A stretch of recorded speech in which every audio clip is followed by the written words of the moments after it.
नमस्कार साथियों, एक बार फिर से स्वागत है आपका आपके अपने YouTube चैनल हर घर आयुर्वेद में।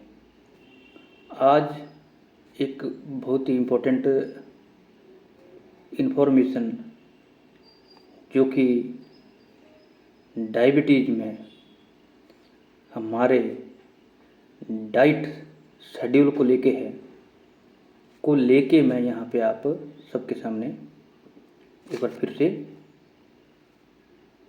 मुखातिब हुआ हूँ। डायबिटीज़ के केस में आचार्य चरक ने और अष्टांग हृदयकार ने बहुत ही अच्छी इसका चिकित्सा सूत्र और डाइट के बारे में बताया है। तो एक ऐसा आहार द्रव्य यानी हमारा डाइट का पार्ट जिसको कि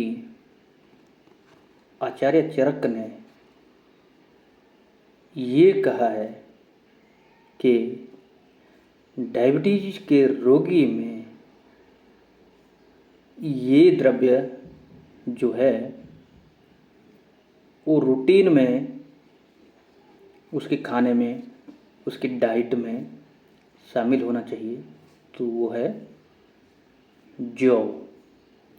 जी हाँ, जौ। तो ये बहुत ही रिकमेंडेड फूड आइटम है जो कि डायबिटीज में आचार्यों के द्वारा प्रयोग किए जाने का उल्लेख किया गया है। अब जौ को किसी भी फॉर्म में व्यक्ति ले सकता है, चाहे आप उसका सत्तू बना के उसका सेवन करें, जौ की रोटी का सेवन करें, जौ के मालपुआ बनाएं या फिर जौ का दलिया बनाएं। ये इस तरह से आहार में इसका ये हमारे सम्मिलित होना चाहिए। ये साथ ही साथ जौ को त्रिफला हरड़-बीड़ा आंवला के चूर्ण में जौ को त्रिफला के क्वाथ में या त्रिफला रस में, रस जो है उसका वो क्वाथ बना के ही निकलेगा।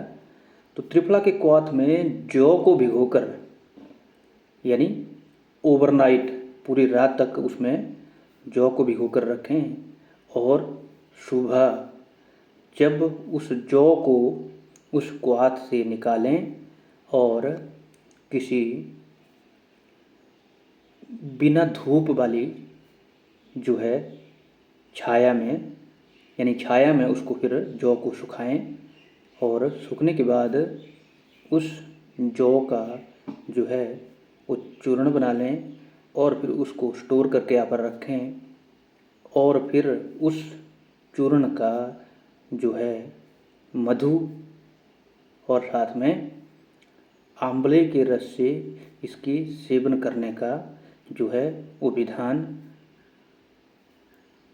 प्रमेय में जो है वो आचार्य चरक ने ये बताया है। तो ये जो इन्फॉर्मेशन है ये सभी डायबिटीज़ के रोगियों के लिए भी बहुत ही लाभदायक है। तो मैं सभी से ये रिक्वेस्ट करता हूँ, अनुरोध करता हूँ कि जो भी डायबिटीज़ के पेशेंट हैं वो अपने चिकित्सक की सलाह के साथ इस तरह से अपनी डाइट में मॉडिफिकेशन करें और जौ को अपनी डेली डाइट में सम्मिलित करते हैं तो निश्चित तौर पर उनको डायबिटीज़ में बहुत ही लाभ मिलने वाला है। धन्यवाद।